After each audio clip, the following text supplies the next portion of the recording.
विधानसभा निवडणुकीसाठी 20 नोव्हेंबर रोजी मतदान प्रक्रिया पार पडली. लोकशाहीच्या या महोत्सवाला परळी मतदारसंघातील वेगवेगळ्या राड्यामध्ये गालबोट लागले. परळी मतदारसंघातील धर्मापुरी, परळी शहर, घाटनांदूर आणि केज तालुक्यातील विडा आणि पाटोदा तालुक्यातील बेदरवाडी येथे हाणामारी, तोडफोड, कॅमेरे बंद ठेवण्यासारख्या घटना घडल्या. त्यामुळे या महोत्सवाचा नेमका शिमगा झाल्याचं समोर आलं. आता रात्री उशिरापर्यंत मतदानासाठी अनेक ठिकाणी रांगा लागलेल्या होत्या. आता जिल्ह्यात जवळपास 6 वाजेपर्यंत 67.34% एवढे मतदान झाले होते. जिल्ह्यात 2116 मतदान केंद्रावर ही प्रक्रिया पार पडली. 22,27,844 मतदार यावेळी पात्र होते. सकाळी गुलाबी थंडीत मतदार घराबाहेर पडले नाहीत, परंतु 9 नंतर मतदानाचा टक्का वाढत राहिला.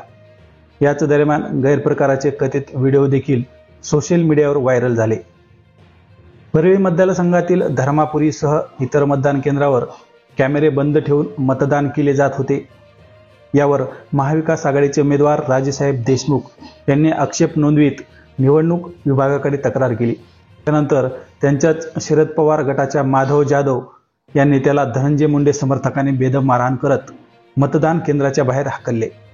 याचे पडसाद जाधव यांचे गाव असलेल्या घाटनांदूर येथे उमटले. काही लोकांनी मतदान केंद्रात घुसून कर्मचाऱ्यांना शिवीगाळ करत EVM फोडल्या, तर इतर साहित्यांचीही तोडफोड केली. यामुळे 2 तास मतदान प्रक्रिया बंद पडली होती. नवीन मशीन आल्यानंतर या ठिकाणी मतदान प्रक्रिया सुरू झाली. त्यानंतर पाटोदा, केज तालुक्यातही असेच प्रकार घडले. यामुळे शांततेत सुरुवात झालेल्या मतदान प्रक्रियेला दुपारी पुन्हा गालबोट लागण्यास सुरुवात झाली. रात्री उशिरापर्यंत पोलीस ठाण्यात या प्रकरणी नोंद झालेली नव्हती. हेच मतदारसंघातील आनंदवाडी गावामध्ये देखील मतदान केंद्रातील कर्मचारी उल्हास दामोदर थिगळे यांना नवनाथ देवगुडे राहणार आनंदवाडी याने मारहाण करत कामात अडथळा आणला.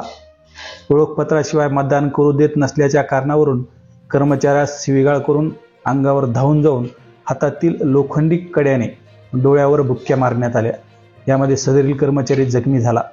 त्यानंतर या प्रकरणी नेकनूर पोलीस ठाण्यात गुन्हा देखील दाखल करण्यात आला. आणि त्यानंतर आता केज तालुक्यातील विडा येथे बोगस मतदानावरून भाजप, राष्ट्रवादी काँग्रेस एकमेकांसोबत भिडले. बोगस मतदान करण्यावरून भाजप, राष्ट्रवादी, शरद पवार गटाच्या कार्यकर्त्यांमध्ये हाणामारी झाली. दुपारी हा प्रकार घडला. त्यानंतर या मारहाणीचा कथित व्हिडिओ देखील सोशल मीडियावर व्हायरल झाला. यामुळे गावात आणि परिसरात तणावाचे वातावरण निर्माण झाले. त्यानंतर वरिष्ठ पोलीस अधिकाऱ्यांनी या ठिकाणी भेट देऊन परिस्थितीची पाहणी केली. रात्री उशिरापर्यंत या प्रकरणी पोलीस ठाण्यात नोंद करण्यात आली नव्हती. त्यानंतर दुपारी एक जण बोगस मतदान करताना समोर आला. याची विचारणा भाजप गटाकडून करण्यात आली. त्यावेळेस त्याला देखील मारहाण करण्यात आली. त्यानंतर घाटनांदूर येथे मशीनसह साहित्याची तोडफोड करण्यात आली. 2 तास मतदान या ठिकाणी पण थांबले होते.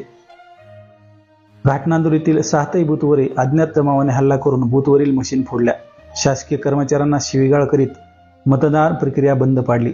या ठिकाणी देखील 2 तास मतदान थांबल्यानंतर नवीन मशीन लावण्यात आल्या आणि त्यानंतर भीतीच्या वातावरणामध्ये मतदान करण्यात आलं.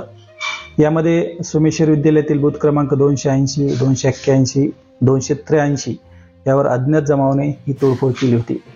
त्यानंतर 282 येथेही अशाच प्रकारचा प्रकार घडला.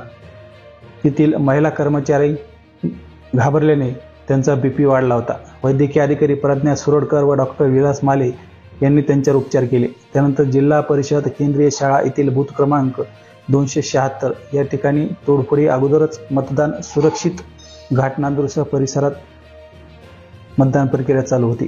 काही ठिकाणी मशीनही फोडल्या, परंतु या गैरप्रकारापूर्वी ज्यांनी मतदान केले आहे त्यांचे मतदान सुरक्षित असल्याचा दावा जिल्हाधिकारी अविनाश पाठक यांनी केला होता. त्यानंतर 277, 278 येथील कर्मचाऱ्यांना शिवीगाळ करून येथील मतदान प्रक्रिया बंद पाडण्यात आली होती.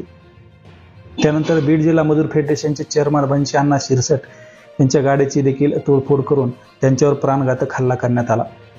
त्यानंतर अंबाजोगाई येथे त्यांना रुग्णालयात दाखल करण्यात आले. त्याचबरोबर चोतेवाडीचे बूथ ताब्यात घेण्यात आले होते. हे चोतेवाडी येथे बूथ क्रमांक 286 दुपारी 2 वाजता बूथ ताब्यात घेऊन तोडफोड करण्यात आली आणि या ठिकाणी देखील मतदान प्रक्रिया थांबविण्यात आली होती.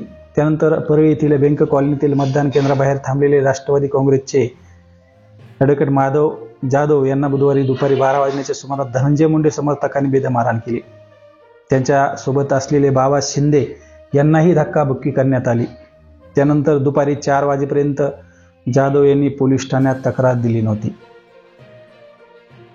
त्यांच्यासोबत असलेले ॲडव्होकेट माधव जाधव, राजेश देशमुख, बाबा शिंदे, सुधामती गुट्टे हे मतदान केंद्राच्या बाहेर थांबलेले होते. अगोदर बाबा शिंदे एकाने गालावर चापट मारली आणि त्यानंतर मतदान केंद्राबाहेर थांबलेल्या माधव जाधव यांना चापटबुक्क्यांनी बेदम मारहाण करण्यात आली. त्यानंतर परळी मतदारसंघात जे दादागिरी, दहशतीची जी भाषा करीत आहेत ते तुतारीचे उमेदवार व त्यांच्या मुलाने घाटनांदूर येथील मतदान यंत्राची तोडफोड केली आहे. तसेच मुरंबी, चोतेवाडी, तळेगाव घाट, शिलोआंबा येथेही मतदान केंद्र ताब्यात घेण्याचा प्रयत्न करण्यात आल्याचं समोर आलं होतं. तसेच घाटनांदूर मजूर फेडरेशनचे बंशी अण्णा शिरजट यांच्यावर देखील हल्ला झालेला होता. आता मतदानाचा टक्का हा 3% वाढला आहे. जिल्ह्यात 2019च्या विधानसभा निवडणुकीच्या तुलनेत यंदा मतदानाचा टक्का 3.8ने वाढला आहे. आता रात्री 10 वाजेपर्यंत निवडणूक विभागाने जी 6 वाजेपर्यंत मतदान प्रक्रिया पार पडली त्यामध्ये 67.34% मतदान झाल्याचं सांगण्यात आलं होतं. आता सर्वाधिक मतदान हे परळी मतदारसंघात झाले आहे. तसेच सर्वाधिक कमी मतदान हे बीड मतदारसंघात झाले आहे.